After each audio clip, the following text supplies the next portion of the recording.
Hey, what's up, everybody? Hendo here with my latest episode of StillerFanTV.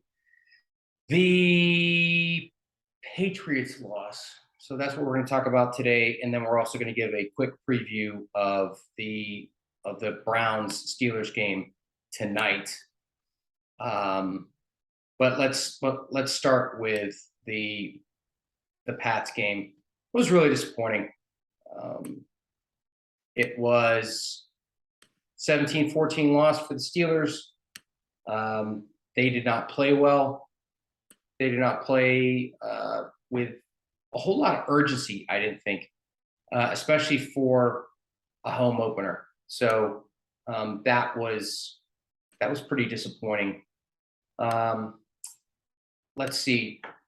George is going to join us in a minute. He just needs a minute to join in. But I'll open it up and start this episode by saying that overall, I thought the defense played well, but they didn't play well enough to overcome an inept offense. I think at the end of the game, the defense was tired after having played so many snaps, and at the end of the game, the Patriots' last drive, they couldn't stop the Pats' running game to get off the field. Now, part of the reason why the Steelers were tired and part of the reason why they played so many snaps is because they couldn't get off the field enough times on third down in the first, second, and third quarters, and part of the fourth quarter. Again, defense played well, particularly given the lack of offensive production. But they just didn't do enough at the end of the game to get off the field and stop the Patriots running game. The Patriots were clearly going to run and just try to run out the clock. That's exactly what they did. Also, I think the Patriots' short passing game hurt the Steelers from start to finish. And I was disappointed that the Steelers really didn't seem to do anything to adjust to it, to stop that short passing game. I was watching the game with a couple of my buddies. What's up, Mogi, DB? And my buddy Jeff Mogatov said he'd mentioned it was early in the third quarter that the Patriots kept throwing short passes, and they did it in the first half. And I said, Mogi, what are the Steelers doing to adjust to that? What are they doing to stop it? And obviously it was a rhetorical question because the Steelers were doing nothing to stop it. So again, that was a disappointing aspect of their D. And let's get to the offense. My God, where do we start? There's no imagination on offense whatsoever. It seems like Matt Canada, and this is what he got run out of LSU for this. He's trying to go outside the numbers, outside the hashes, like all the time, like go wide with everything. And maybe that's just the fact that I don't get to look at coaches' film, and that clearly I'm not a practice, I'm not part of the game plan. But it just seems like he has called these types of plays where almost everything is outside. Not everything, but a good portion of it, right? Everything is outside. And you're going up against a lot of really athletic, fast, quick defenses in the NFL. And as I said, Canada got tossed as the offensive coordinator from LSU for doing that. And there really wasn't any attempt for the Steelers to go downfield. I didn't see them call George Pickens' number very much at all. It seems like the entire offense, or at least Trubisky, is afraid to make a mistake. Trubisky is afraid to turn the ball over. Bill Cowher said it in the pregame and the halftime show on CBS that right now Mitch Trubisky looks like he's more concerned about not making a mistake than he is about making a play. And that leads to a guy who's unsure of himself and very tentative. And he certainly looked that in the Patriots game, and he looked like that in the Cincinnati game. Now, there's a lot of reasons for that, but I think this starts at the top with Mike Tomlin. Tomlin loves this defense, and with good reason. When J.J. Watt is healthy, teams can't double team Cam Hayward. They can't double team Alex Highsmith on the outside. Why? Because they're double teaming T.J. Watt. And so when T.J. Watt is healthy, this defense can be great. With T.J. Watt hurt, this defense is still good. It's good, but it's not great. You need to have that. You need to have that elite player in there to make it an elite defense. But anyway, the point being is that Tomlin is conservative because he loves this defense, and he wants to keep games low scoring, and he wants to let his defense help him win low scoring games. And part of that is not turning the ball over. And I understand offensive coordinators, head coaches, they hate turnovers.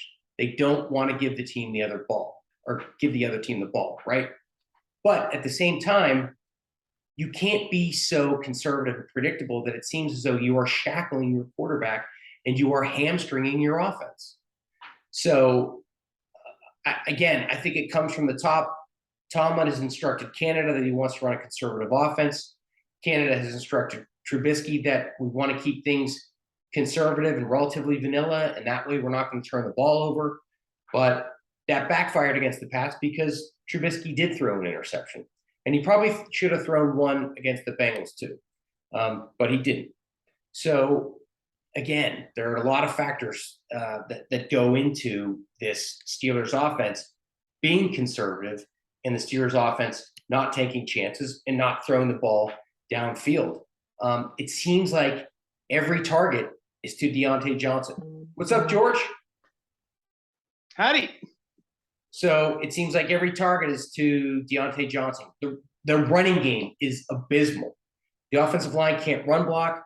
Najee is tiptoeing around. He's looking for a hole that isn't there. I think when Jaylen Warren was in there, man, he hit that hole. Whether the hole was there or it wasn't, he ran to where the hole was supposed to be. He planted his foot in the ground and he went. And he was a lot more decisive than Najee.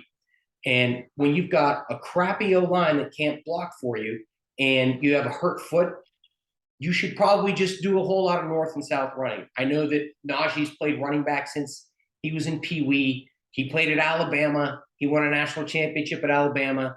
He doesn't need any advice from me, right? I get it. But what I think he's not seeing is that right now, this offensive line, at least as far as run blocking is concerned, is absolute crap. And so he needs to hit the hole and get up there. And if there isn't a hole where the hole's supposed to be, slam into it anyway. Because right now, 3 yards on a run for this offense is an absolute masterpiece. And I think that's really part of the problem with the Steelers offense. They're not, I think I mentioned earlier, they're not targeting George Pickens. The guy can play. And if he gets his targets and his experience this year, next season, he has the potential of being the Steelers' top weapon. That's how good he is. That's how dangerous he is. Talk to his high school, or you read articles on Sports Illustrated, ESPN, NFL.com, whatever it is. His high school coaches and his college coaches at Georgia, they all say the guy's on a different planet. They have to get 14 the ball. Got to do it. George, the 3 big plays you're going to get into later when we talk about what you saw in the Patriots game, but also the punt returner, a 4th big play, the punt returner for New England, if we remember, he muffed the first punt. The Steelers' first possession, Harvin Boom one down inside their 10. The Patriots' punt returner muffed it, and the Steelers couldn't recover it. For whatever reason, they couldn't get on the ball. They couldn't fall on it. So they missed out a chance to get a safety or a touchdown. And that was a massive non-play, right? And those 3 big plays that you're going to – I saw a commentator, I can't remember who it was, Albert Breer or somebody made the comment that he had never seen a play before where, so much so where the Patriots, in that case, screwed the play up, but ended up benefiting. Yeah. Which, I guess the rule is the rule, and Tomlin's reaction on the sidelines, once it was explained to him, he seemed to accept it pretty quickly. But But man, as you're watching that game as a fan, you watch that and you go, that's a fumble.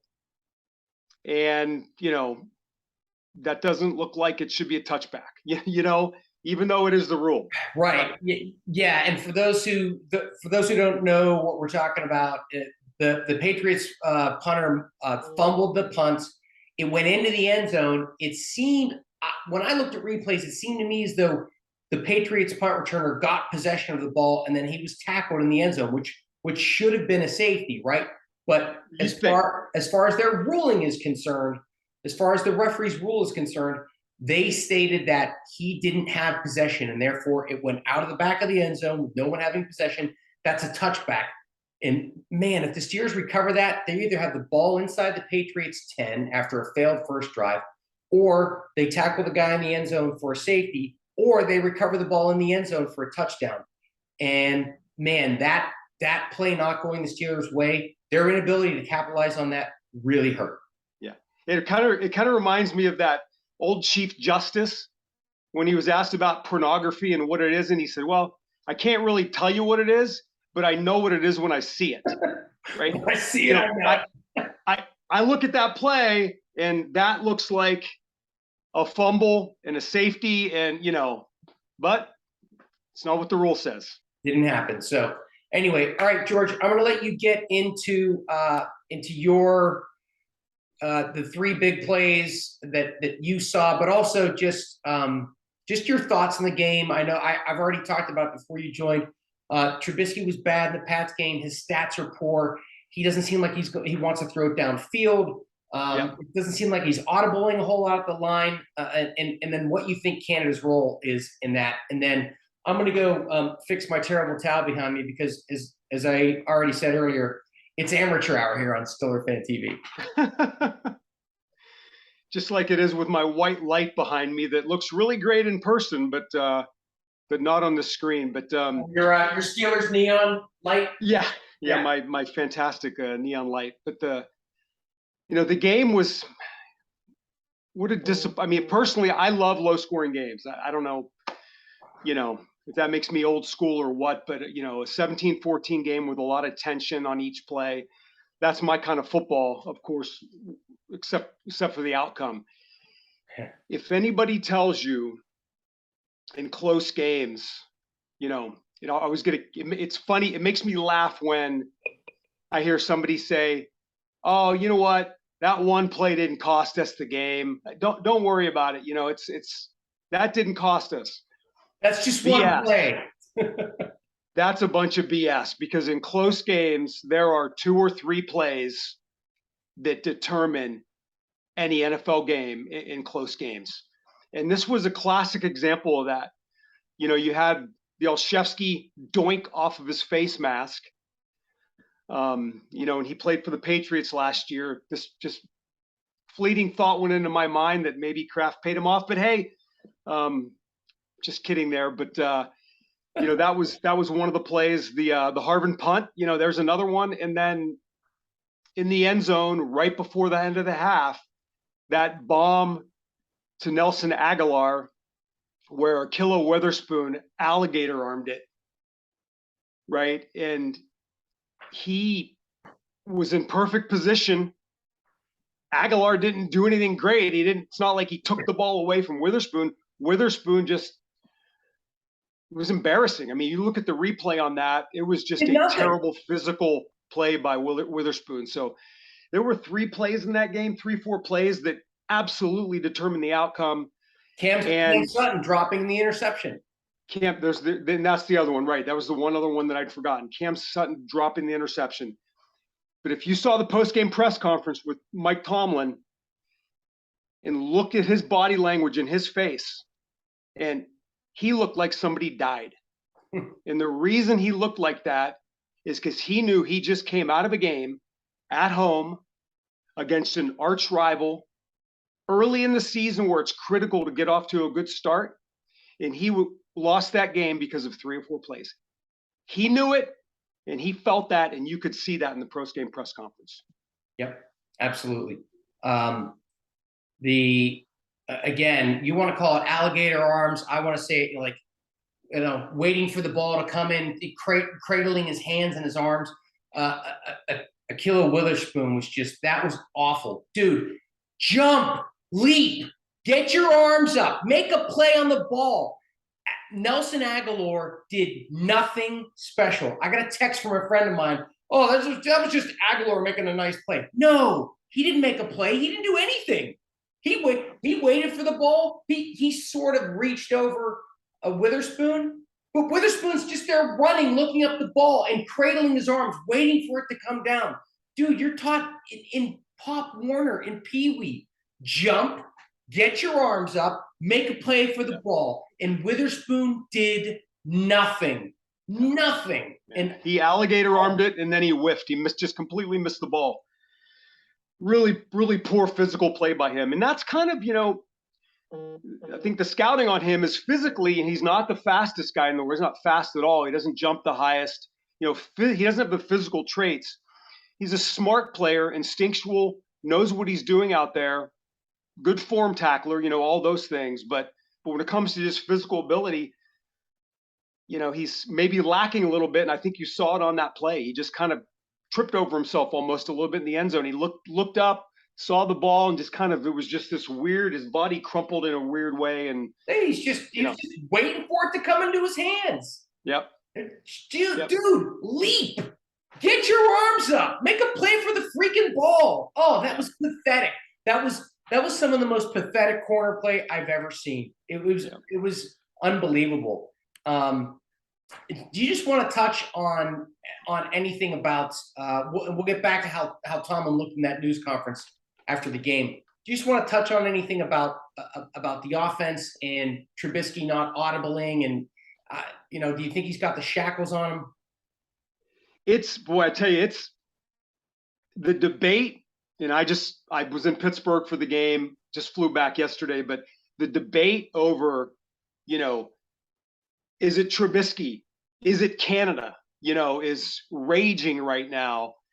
And it's a great question. It's a fascinating question because, it's crept into the locker room. You'll see the reporters are, keyed in on it. They're asking the players, they're asking the coaches, and the responses from each camp are fascinating to me. You got Trubisky on the one hand saying, we gotta call the plays as far as going downfield, right?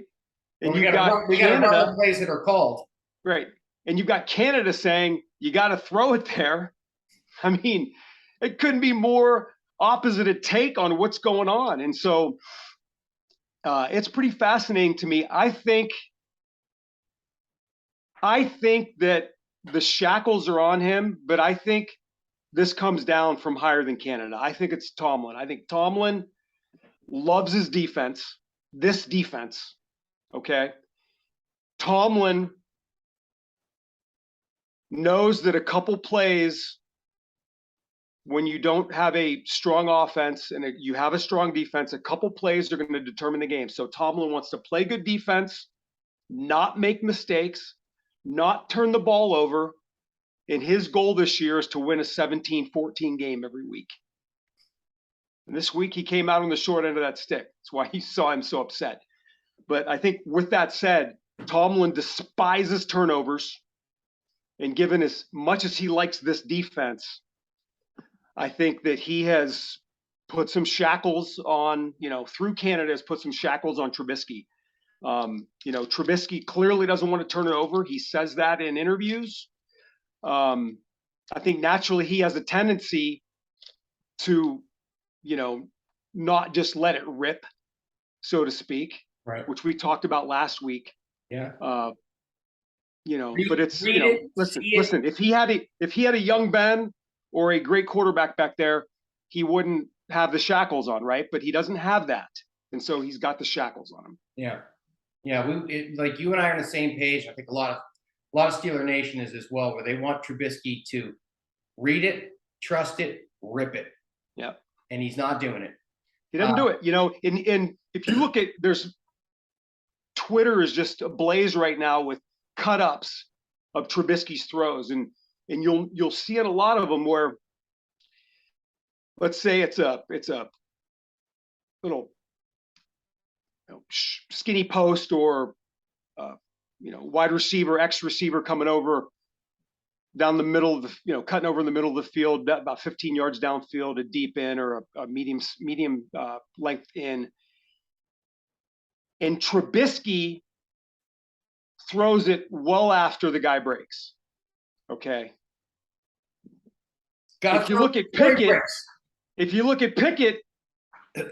Pickett's throwing that, and a good quarterback's throwing it before the guy breaks, right? He knows where he's breaking. He's got some chemistry because of the reps they've done in practice. He trusts it, and he rips it, like you said. And he'll throw it right before the break, a good quarterback. Trubisky waits until he sees the receiver open before he's comfortable in throwing. And in the NFL, you can't do that. You wait that long, you're dead. And that's what Trubisky does. Yep. And so speaking of dead, you mentioned that in the post-game news conference, Tomlin looked as though somebody died, that he was attending a funeral. And I do remember, I watched the whole thing because it's just pure gold whenever Mike Tomlin speaks. I mean, the crap that comes out of his mouth, the cliches and platitudes, the excuses when they lose, it's just, it's hysterical. And by excuses, I mean, like, there will be, I understand, I agree with you that there were 3 or 4 plays that turned that game, but there was also the Steelers couldn't stop the Patriots running game when it counted. The Steelers didn't have any answer for the Patriots short passing game. Like, we've seen this from the Patriots a million times. They're going to run guys underneath on crossing routes, and they're going to run 3-step drop, release the ball. And the Steelers did nothing to adjust to it. So Mike Tomlin won't answer questions like that, like your tackling sucked, or you didn't make any adjustments to the short passing game. You got beaten up on the line of scrimmage. You couldn't stop the run, that kind of thing. He'll talk about penalties or turnovers, which are massive, and I get it. But he's rarely forthcoming if you want to get the entire picture of what happened in a game. And I remember one of the reporters asked him. It seemed like the Steelers didn't want to go downfield. They didn't try to look for big plays. And here's my Tomlin impersonation of the day. Okay, so asked about that, Mike Tomlin says the Patriots specialize and defend well and taking away splash, things of that nature. They got guys like Darren McCourty back there who understand what they're trying to do. And I'm like, so that's your reason. That's your reason for not going downfield, for not taking shots. Seems like you're afraid to take shots. Would be living in your fears. Are you living in your Mike? Are you living in your fears? Right. We don't live in our fears, obviously. I mean, what? So he said that they specialize in defending and taking away splash. By the way, I hate that term, splash plays. It used to be splash plays. Now it's just splash. Man, we need a lot more splash out there. Didn't get it, obviously. Things of that nature. There are different components to the game. Oh, my God. Can't you just talk normally? There were no big plays on the Steelers offense, and we gave up a couple big plays on defense. He makes my favorite splash is your Mike Tomlin impersonation. I got to tell you, that's some splash right there. George, I don't need your commentary about splash, to be honest with you. All right. That's some varsity splash right there. Wow. God help me. Okay. Enough about the Patriots. We got another 10 or so minutes. So important game at Cleve time tonight against the Cleve time Browns. Kickoff is at 8:15. They've got that stupid and creepy looking elf thing painted in the middle of their field. Both teams 1-1. And by the way, speaking of varsity, right before we go into the Browns, can we do some varsity and JV? Right. Sorry. I almost stole your thunder there. So it's okay. No, so George and I have been discussing like guys who are trending up, trending down, arrow pointing up, arrow pointing down, if you will. And George came up with a great Tomlinism of JV ball. He played varsity ball versus a guy who's playing JV ball in stadium. So So George, I'm going to let you take it away with who's playing varsity ball and who's playing JV. Yeah, just and this is just basically 3 or 4 players, coaches, units, members of the front office that are currently playing varsity, and then a short list of those who aren't. All So right. varsity, we've got Miles Jack and Larry Ogunjobi. I think despite the Steelers' inability in the fourth quarter to stop the run, and I'd like to see yards per carry in the first, second, third, and fourth quarter for the Patriots, because the defense might have gotten worn out there at the end, but by and large, the run defense is so improved. Miles Jack and Larry Ogunjobi are 2 additions this year that have been, I think, a key to that. Jack has got double-digit tackles in both games. He's second in the NFL in tackles. He had 13 tackles this past week. He's certainly playing varsity ball right now. And believe it or not, the O-line, I think the O-line played better than the disaster that we had said it was this past week. I mean, Pro Football Focus graded them in the top 10 in pass blocking in the NFL. I know James Daniels was credited with giving up no pressures on his reps. And here are the PFF, and say what you will about PFF, but here are the PFF grades for the Pro offensive Football line. Focus. And by the way, I just want to point out one thing. You're saying that Pro Football Focus gave him a good grade on pass blocking. Their run blocking has to be shit. Well, they've got kind of average there, believe it or not. But here's the breakdowns. Right. No, I get it. I don't agree either. I think the pass blocking was good. I think the run blocking is below average for sure, and more JV. But they had Chooks at 84.6, Dotson at 76.7. This is overall. Daniels at 69.1, Cole at 69.1, Moore at 52.2, rounding out the bottom. But Chooks was the second highest graded O lineman in the entire NFL for the weekend. That surprised me. Okay, well then that means he played. That surprised me. That means he played somebody for the Patriots who sucked. Who sucked, right? Yeah, I'm just not a big fan. I'm not a big fan of our tackles. Well, I'm not a big fan of our offensive line, period. But and we're not running the football. We're not running the football, and although Najee seems to be missing some holes, he's the O line isn't run blocking well at all. I totally agree with that. Totally agree. And then the last person I've got here for varsity, it's almost by default, but it's Kenny Pickett. If a week ago, I was a long way from saying I'd be okay with Pickett being put in there. I'm a heck of a lot closer today than I was a week ago. And I think the rest of Pittsburgh is as well. I think it was in the second quarter you started hearing, after a 3 and out, the crowd very loudly in unison chanting, Kenny, Kenny, Kenny. And I was like, well, that didn't take very long to get to that. And yeah. So I don't know. I think Pickett is I think the leash is getting shorter on Trubisky, and you might see Pickett in here soon. Not tonight, but no, probably not tonight. Maybe in a relief appearance tonight. Maybe in a relief appearance if Tomlin feels it's warranted. But hey, they got 10 days to get ready for the next game, which is at home against the Jets. That seemed to me as good as any to put in the rookie, right? So we'll see how Trubisky plays. And if he doesn't play well, don't be surprised if Pickett gets his chance against the Jets in 10 days. Yeah. All right, we're gonna move quickly here now. So JV, hold on. Last practice the Clowns had Joel Bitonio, their Pro Bowl guard, Myles Garrett, that tool who plays outside defensive end for them.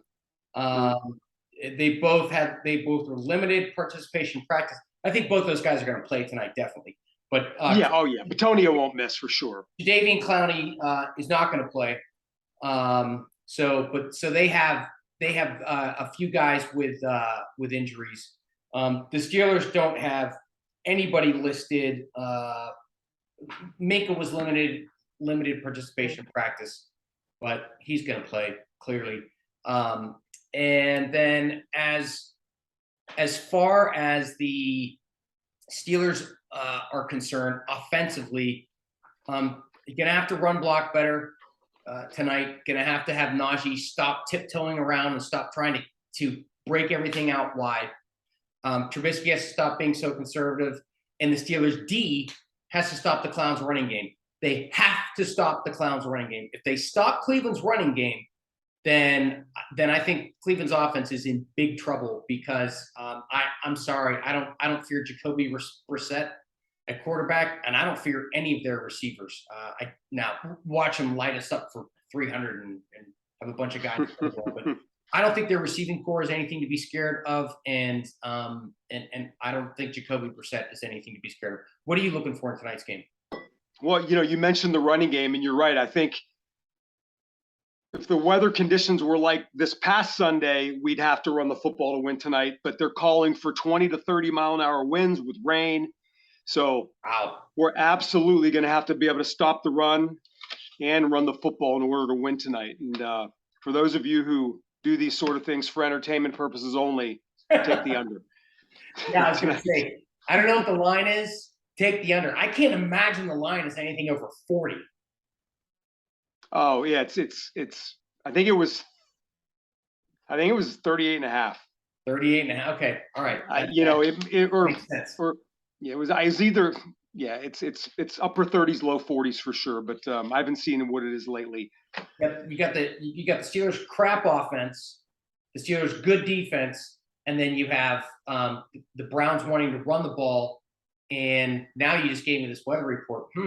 I might go onto Office Football Pool and make a change and play the under tonight. You and I have pretty much have a thing where we don't play Steelers games in our Office Football Pool, but I played the unders in both the Bungles and Pats games, and I went 2-0 in those games. So yeah, might have to make an exception tonight and play that Steelers game.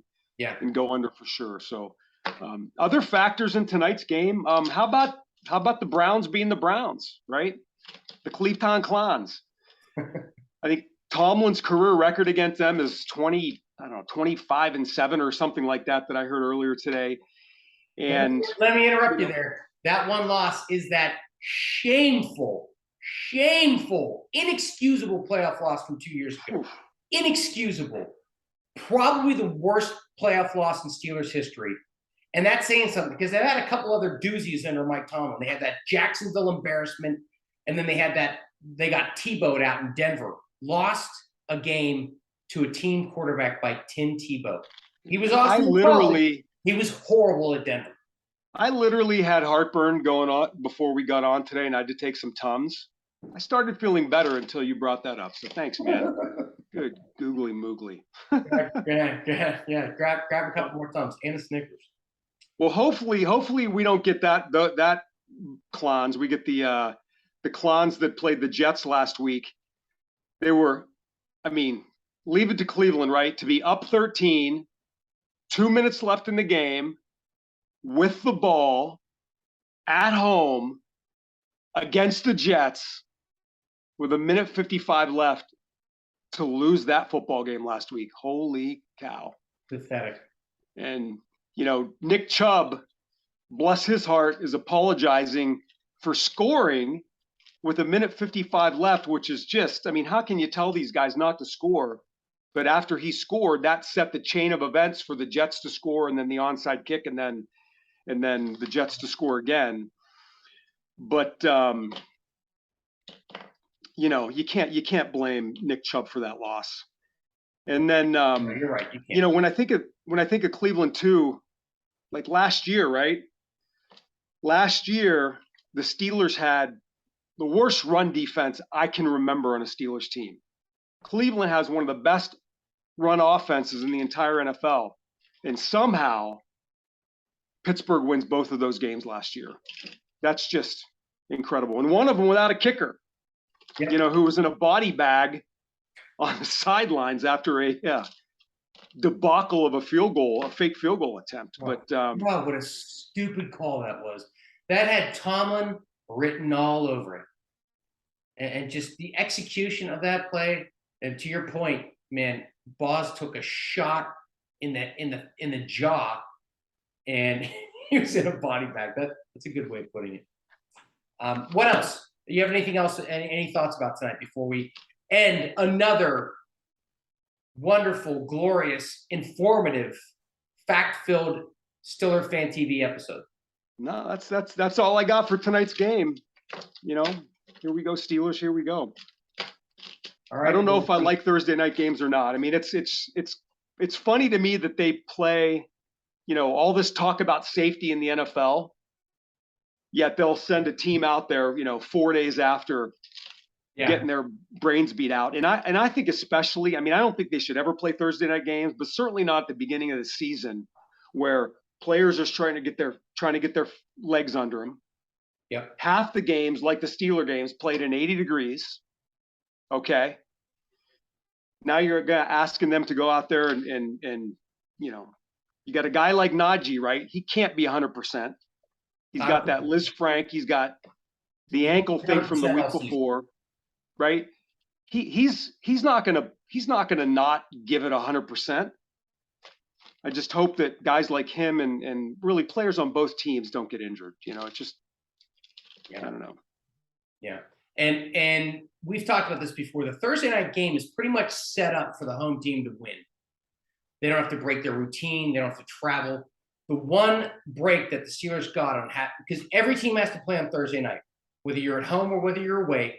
Every single team has to play on Thursday night. The break that the Steelers got is that they're playing a team that is 2.5 hours away from them by bus. So same time zone, a short bus ride. So their routine shouldn't be broken up that much. The Steelers did luck out that the NFL gave them a Thursday night football game on the road, and that Cleveland is a pretty short trip for them. So now they just have to get a win. If they don't get a win, and I assume that if they don't get a win, it's going to be because of bad offense, our inability to run the ball, Trubisky's inability to take chances, or his unwillingness to take chances. Yeah. If they lose tonight, they're going to have 10 days of hearing about it. Yeah. And that will not be when you already got a rookie who's saying I'm open in Pickens. I was open every time I release from the line of scrimmage, and I'm open 90% of the time. When you have a rookie who feels entitled or brazen enough to say things like that, man, could you imagine what the 10 days will be like if they lose this game and it's due to the offense? Man, that will be a long 10 days. Speaking of Pickens, and we promised our viewers that varsity JV thing. Let me run through, and I'll be super fast on this. The couple JV people who made the JV list, and it covers some news segments as well. But DeMonte KZ making the JV list. He gets that injury in the preseason, and then yesterday he's suspended by the NFL for 3 games for substance abuse. Just ridiculous. You've got Olszewski with that punt debacle and Witherspoon we talked about. George Pickens on the JV. All this hype coming into the season. Through 2 games, he has 6 targets, 2 catches for 26 yards.